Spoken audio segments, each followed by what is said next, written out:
In the beginning, before sin, before sorrow, before the fall of man, there was perfection, a world untouched, unbroken, formed by the hands of the Father and His Son.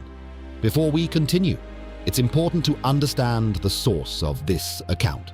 This vision was given by God to Ellen G. White, a 19th century Christian author who was chosen by God to receive visions revealing spiritual truth. She wrote many books on the visions that were given to her. What you are about to witness is not imagination, but a testimony drawn from her own writings, faithfully recorded from what she was shown. Now, step back into Eden as it once was, a world of beauty, harmony, and divine perfection. The Father and the Son engaged in the mighty, wondrous work they had contemplated of creating the world. The earth came forth from the hand of the Creator, exceedingly beautiful. There were mountains and hills and plains, and interspersed among them were rivers and bodies of water.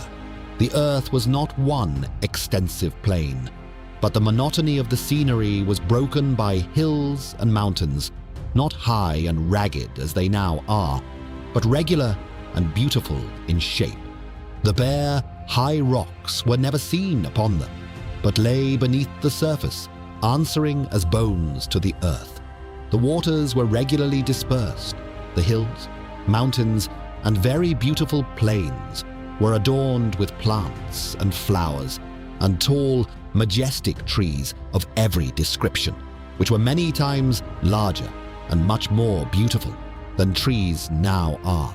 The air was pure and healthful, and the earth seemed like a noble palace.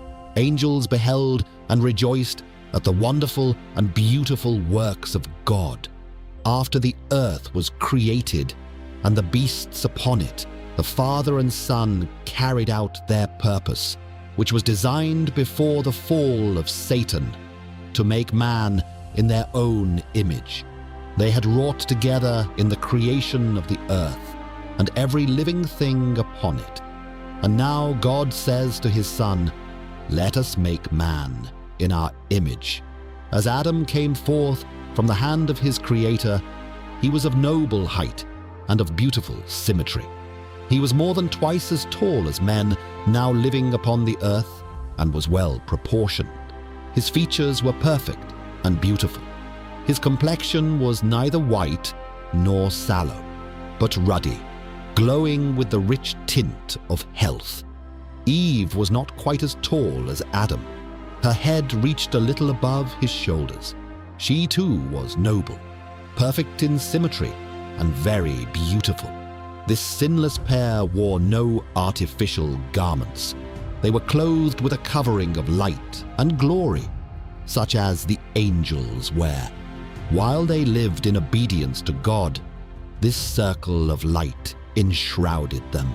Although everything God had made was in the perfection of beauty, and there seemed nothing wanting upon the earth which God had created to make Adam and Eve happy. Yet He manifested His great love to them by planting a garden, especially for them.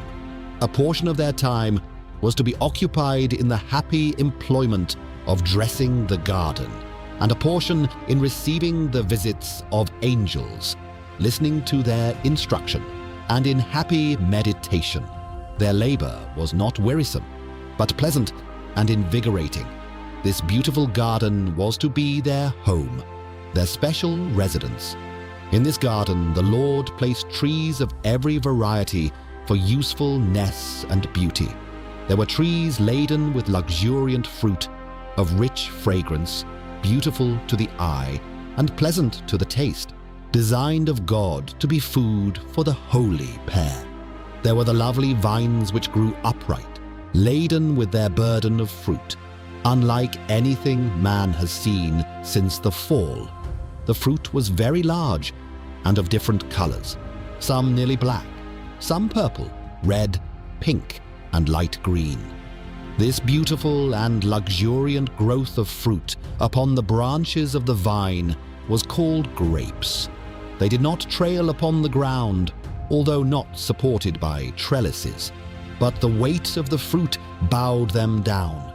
It was the happy labor of Adam and Eve to form beautiful bowers from the branches of the vine and train them, forming dwellings of nature's beautiful living trees and foliage, laden with fragrant fruit.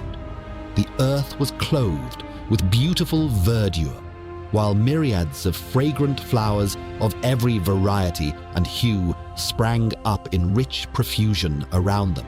Everything was tastefully and gloriously arranged.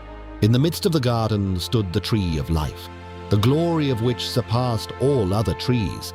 Its fruit looked like apples of gold and silver, and was to perpetuate immortality.